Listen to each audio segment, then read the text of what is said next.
பிரபல பின்னணி பாடகி ஜானகி அவர்கள் நேத்து எதிர்பாராத விதமா இயற்கை எழுதிட்டாங்க.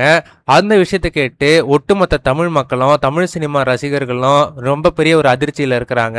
பல்வேறு சினிமா துறையினர் அவங்களுக்கு அஞ்சலி செலுத்திட்டு வந்துட்டு இருக்கிறாங்க.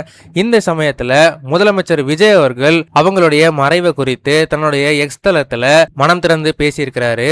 அதுல அவர் என்ன சொல்லியிருக்காருன்னா, இந்திய சினிமா உலகத்துல தன்னோட தனித்துவமான குரலால எத்தனையோ தலைமுறை ரசிகர்களோட மனசை கவர்ந்த பழம்பெரும் பின்னணி பாடகி அம்மா எஸ் ஜானகி அவர்கள் மறைஞ்ச செய்தி ரொம்பவே கஷ்டமா இருக்கு, மனசுக்கு வேதனையா இருக்கு. தமிழ், தெலுங்கு, மலையாளம், கன்னடம், ஹிந்தின்னு பல மொழிகளில் ஆயிரக்கணக்கான பாடல்களை பாடி இசை உலகத்தில் அவங்களோட முத்திரையை ஆழமாக பதிச்சவங்க. எத்தனையோ முறை தேசிய விருதுகளையும் இன்னும் பல உயரிய விருதுகளையும் வாங்கியிருக்காங்க. அவங்களோட இனிமையான குரல், பாட்டோட உணர்வை அப்படியே வெளிப்படுத்துகிற அபாரமான திறமை, இசை மேலே அவங்க வச்சிருந்த அர்ப்பணிப்பு, இதனால எல்லாம் அவங்க எப்போதுமே நம்ம மனசில் வாழ்ந்துக்கிட்டு தான் இருப்பாங்க. அவங்களோட இழப்பு இந்திய இசை உலகத்துக்கு ஈடு செய்ய முடியாத ஒரு பெரிய நஷ்டம்.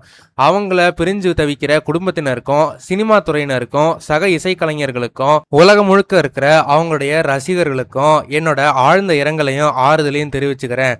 அவங்களோட ஆன்மா சாந்தி அடைய நான் இறைவனை வேண்டிக்கிறேன் அப்படின்ற மாதிரி முதலமைச்சர் விஜய் அவர்கள் சொல்லியிருக்காரு. தமிழ் சினிமால பாரதி ராஜா, பாக்யராஜ், இப்போ எஸ் ஜானகி அவர்கள் அப்படின்னு தொடர்ந்து வர திரை ஆளுமைகளோட மறைவு ஒட்டுமொத்த தமிழ் ரசிகர்களை ரொம்பவே நிலைகுலைய வச்சிருக்கு அப்படின்னு சொல்லலாம். எஸ் ஜானகி அவர்கள் மண்ணை விட்டு பிரிந்தாலுமே அவங்க என்னைக்குமே அவங்களுடைய பாடல்களால மக்களோட மனசுல ஒரு நிரந்தர இடத்துல தங்கியிருப்பாங்க.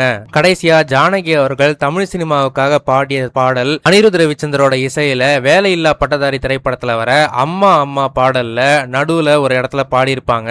அந்த பாடலுக்கு அப்புறம் அவங்களுடைய சிங்கிங் கேரியர்ல அவங்க ரிட்டையர் ஆயிட்டாங்க. கடைசியா அவங்க 96 திரைப்படம் படத்துலயுமே ஒரு கேமியோ ரோல்ல அவங்க நடிச்சிருந்தாங்க. ஆனா அந்த காட்சிகள் திரைப்படத்துல இடம்பெறவில்லை. ஒருவேளை அந்த காட்சிகள் இடம்பெற்று இருந்தா கடைசி முறையா நாம ஜானகி அம்மா அவர்களை நம்ம திரையில பார்த்திருந்திருக்கலாம் அப்படின்ற மாதிரி ரசிகர்கள் ரொம்பவே வருத்தத்துல இருக்கிறாங்க.